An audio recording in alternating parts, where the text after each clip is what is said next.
You say Marco Rubio's stock is rising. He was in that Vanity Fair interview saying if JD Vance runs, he's our nominee.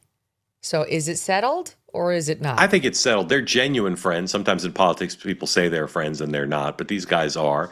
And Rubio's understands the reality. He's not gonna leapfrog over Vance if Vance decides to run.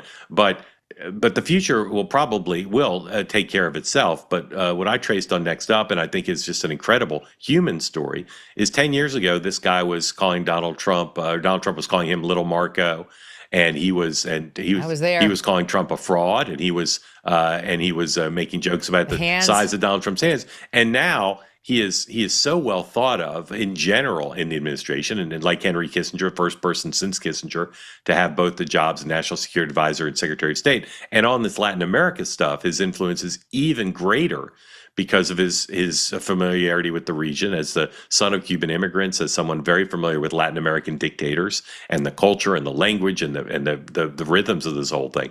So he's extremely powerful right now and extremely respected, and his ties to Vance, Trump, Susie Wiles, Stephen Miller. He's just rare to see this, and he doesn't have very many enemies. Even on Capitol Hill, where he served, where people are generally pissed off at the White House, he's very well respected, very well thought of. So this is a moment for him that's quite unusual in big time Washington politics to be hugely influential and very secure in his position, very well liked by his colleagues. It's unusual, and he's doing it at a time when the administration's foreign policy is just an overdrive. I mean, he lists 20 different hotspots around the world, including Venezuela, where there's a lot at stake and where he's got the hand on the tiller.